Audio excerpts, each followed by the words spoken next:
If you're armed and at the Glenmont Metro, please shoot me. Make it a headshot. Shoot me in the temple, aiming slightly downwards. I need the bullet to travel the shortest possible distance through my brain before it hits my hippocampus. If I'm lucky, the sensation of the gunshot ripping through my skull will only last a few decades. As awful as this sounds, you'll be doing me an enormous favor. Death by a headshot, as soon as possible, is vastly better than the alternative. My ordeal started over 10,000 years ago, at 10:15 this morning. I earn extra money by participating in drug trials. I'm a so-called healthy subject who takes experimental drugs to help assess side effects. Once it was a kidney drug. A few times it's been something for blood pressure or cholesterol. This morning they told me the drug I took was a psychoactive substance intended to accelerate brain function. None of the drugs I had tested so far have ever done anything for me in the recreational sense. In other words, none of the drugs I've tested have given me a killer buzz, or mellowed me out, or anything. Maybe I've always ended up the placebo group, but nothing I've tested had affected me at all. Today's drug was different. This shit worked. They gave me a pill at 10:15 and told me to hang out in the waiting room until they called me back for some tests. Only about 30 minutes, the research assistant told me. I flopped onto the waiting room couch and read a few articles from a copy of Psychology Today that was sitting on the coffee table. They hadn't called me back when I finished the Psychology Today, so I picked up a U.S. News and read it cover to cover. Then I read an old Scientific American. What was taking them so damn long?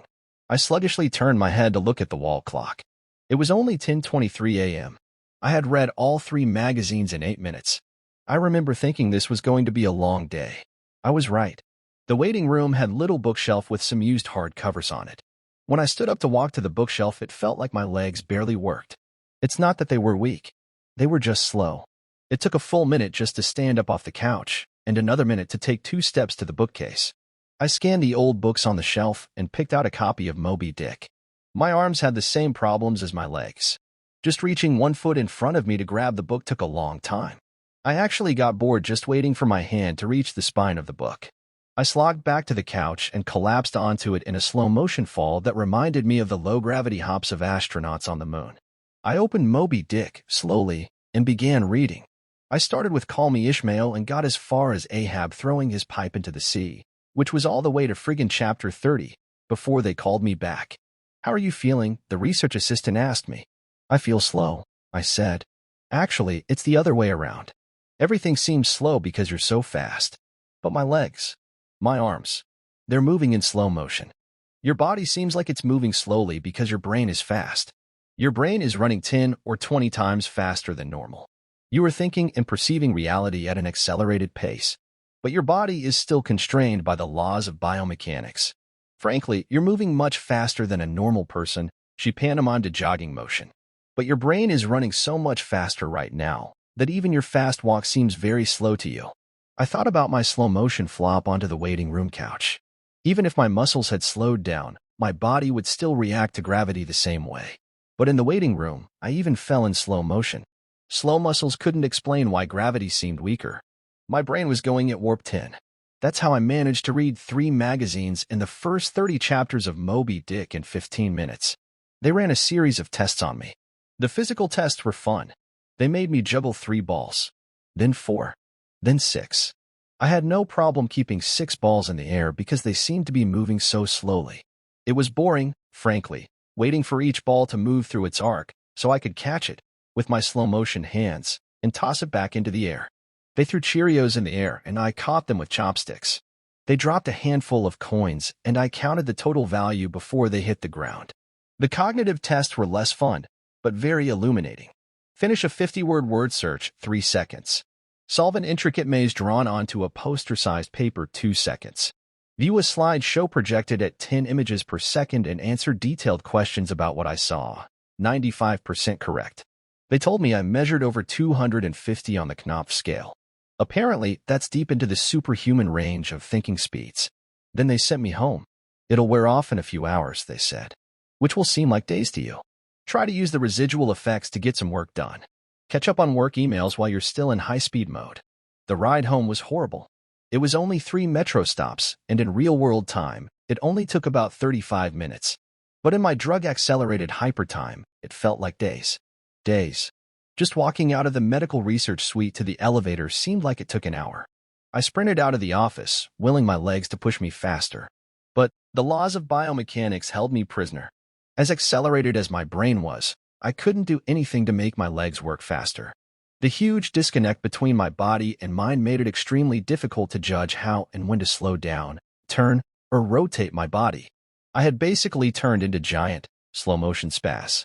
I misjudged my speed and rammed into the wall by the elevator button at a pretty good speed. Even though I could see the wall coming at me, I couldn't make my finger, outstretched to hit the elevator button, move away fast enough, and I jammed it against the wall. Hard. The pain was intense. If my brain had been running at regular speed, it probably only would have hurt for 30 seconds or so. But in my accelerated state, the intense pain seemed to last for half an hour. 45 minutes maybe. The elevator ride was horrible. It felt like I spent 4 or 5 hours just descending 7 floors, with nothing to look at but the interior of the elevator car. I sprinted to the metro station. I have to admit, this part was almost fun. Even though my body moved at what seemed to me super slow speed, I could still carefully choose how and where to place my feet, swing my arms, and turn my torso. It only took a block or two to getting used to having a brain that ran 24 times faster than my body. Then I basically sprint danced the rest of the way, twisting and juking between people on the sidewalk and dodging moving cars with inches, aka minutes, of clearance. I spent an hour, in my time frame, descending into the subway and running to the platform. Endless tedium waiting the 6 minutes for the Red Line train to arrive. Although there was more to look at on the metro platform than inside the elevator, it was still intensely boring. I should have stolen that copy of Moby Dick. The Red Line train roared into the station in slow motion. The normally high-pitched squeal of its brakes was frequency shifted by my high-speed mind to a long, low tone, like a monotone tuba solo. It wasn't just the squealing subway train that was 3 octaves lower than normal. All sound was slowed to the point of near inaudibility. Voices were gone, shifted below the threshold frequency of my hearing. I had managed to hear a screaming baby on my subway car, her shrieks slowed to sound like whale songs. Sharp sounds like a car horns and trucks bouncing over potholes were low, muddied roars like distant thunder. Back at the research offices, I could still hear and communicate with the research staff. But now verbal communication with anyone would be impossible. The effects of the drug were still intensifying. I spent what seemed like days on that fucking Red Line train. Days. Listening to the whale song of the screaming baby and the tuba solo of the brakes. Where ordinary voices were frequency shifted out of my audio range, smells didn't seem to be affected. I never became noseblind to the body odor, the stench of the train's brakes, and melange of farts and other smells wafting through the metro car. I finally got back to my apartment. Sprinting through my open door and into the front hall at full speed was like a slow, relaxing drift down a lazy river. I was relieved to be home. At least I had stuff I could do there. I picked up the book I was reading, 100 Years of Solitude, and finished it. Despite turning the pages so quickly that I tore many of them, it seemed like most of the time I spent finishing the book was spent on page turning and not actually reading. 3 minutes had passed since I got home. I tried surfing the internet. My God, it takes a long time for computers to boot these days. But it was too frustratingly slow. Hours, seemingly, to load each new page, and a fraction of a second to read it. 100 articles in my news feed read, and just 3 more minutes done. I dipped into my pile of yet-to-be-read books and finished 2 more. 4 more minutes had passed. I decided to try to sleep off the remaining effects of the drug. Unfortunately, whatever part of my mind is responsible for perception, the part that's been accelerated to hyperspeeds by the drug, isn't the same as the part that governs sleep. Despite being awake for what I perceived as days, my physical brain still thought it was 1:25 p.m. It was not ready for sleep. Nevertheless, I tried to sleep. I walked to my bedroom, a slow 45-minute drift through my apartment, and flung myself into bed, lazily falling like a feather onto the mattress. I closed my eyes and lay there for hours and hours, 10 minutes of reality time, before giving up. Sleep would not come. I was facing what was going to feel like days, or maybe even weeks of being trapped in a slow-motion prison. So I took an Ambien. The sensation of the pill and the splash of water I used to swallow it sliding my throat was sickening. A lump that blocked my breathing, moving like a slug down my esophagus. I read a book. 10 minutes had passed. I read another. 18 minutes since I took the Ambien. I threw the book across the room in disgust at my situation. The book slowly pirouetted and spun through the air, like a leaf blowing in a breeze. It hit the wall with a long, faint rumble, the only sound I had had for what seemed like hours, then drifted to the floor like a flip-flop sinking in a swimming pool. The force of gravity hadn't changed since I took the pill. The laws of physics were the same. It was just my perception of time that had gone wackadoo. This meant I could use the speed things seemed to fall as a way of judging the effects of the drug.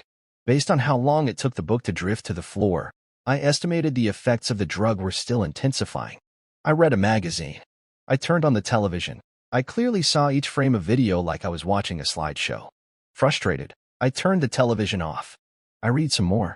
The first 2 books of Churchill's A History of the English-Speaking Peoples.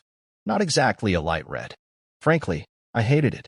But given the hours of tedium it would take to go get another book off my bookshelf, just sitting on the couch and reading Churchill was better. Or at least less worse. It had now been 35 minutes since I took the Ambien. I lay down on the couch and closed my eyes. Time passed. I inhaled.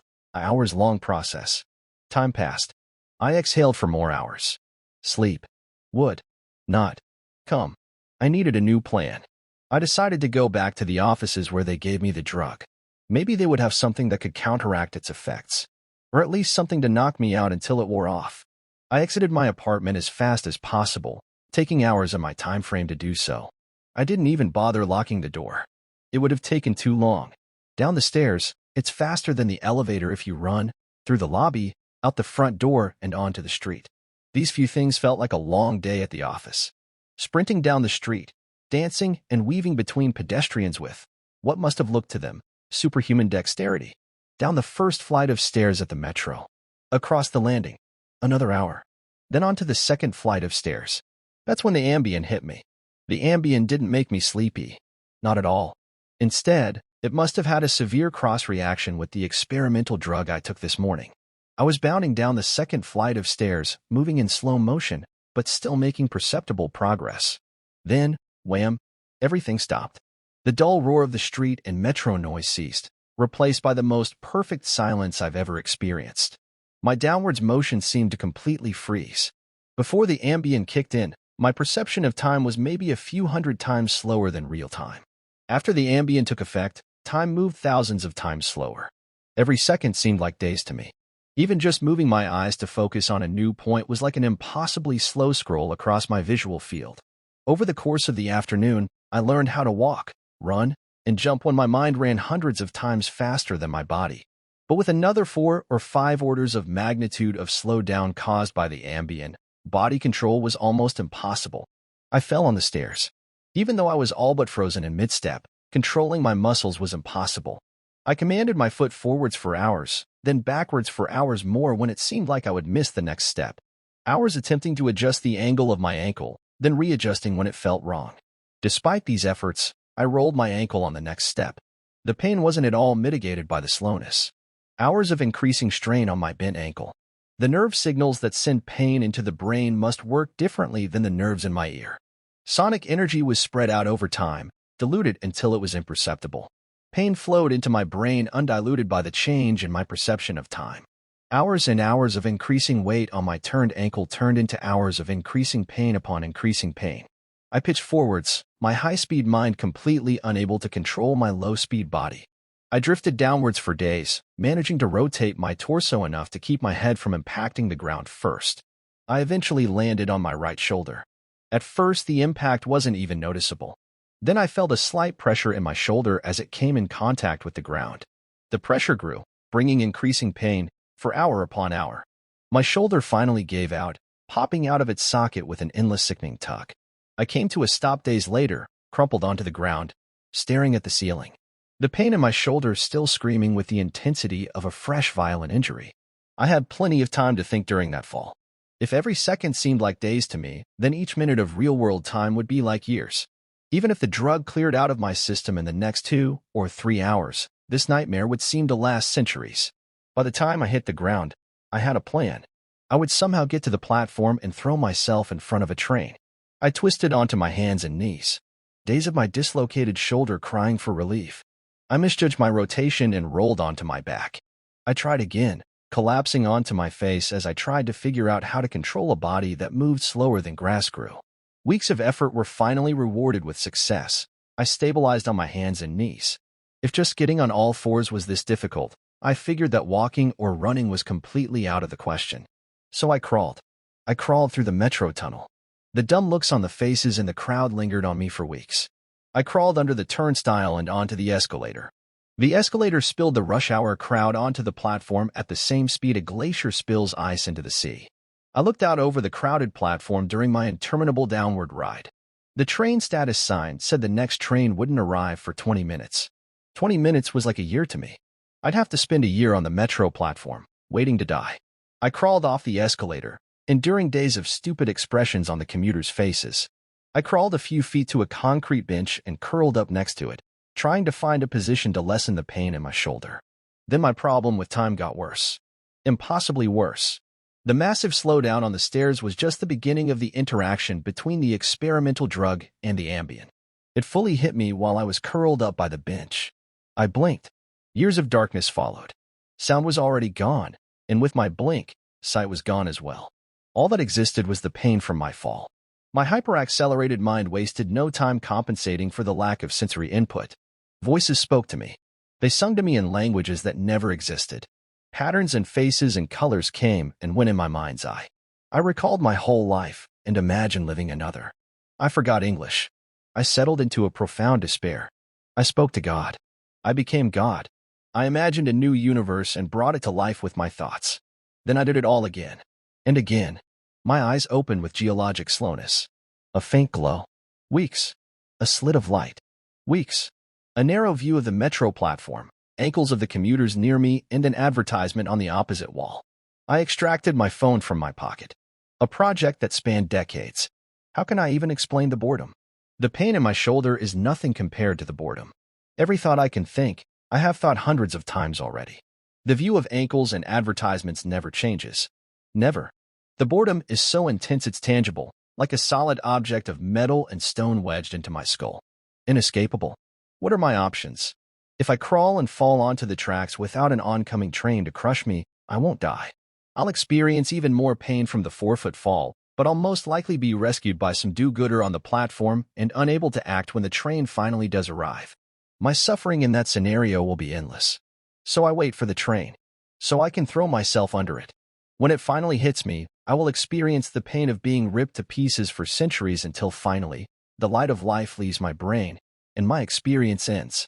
I've lived hundreds of lifespans at the foot of this bench. I am far older, in spirit, than any human who has ever lived.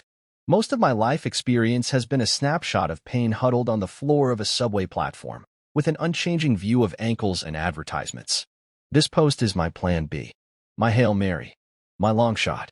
I've spent lifetimes typing and posting this message in the hope that someone will read it and become convinced that my suffering must end. Someone on this platform right now. Someone who will find the man curled under the bench, the man who crawled down the escalator, and kill him as swiftly as possible. A bullet to the temple. If you're armed and at the Glenmont Metro, please shoot me.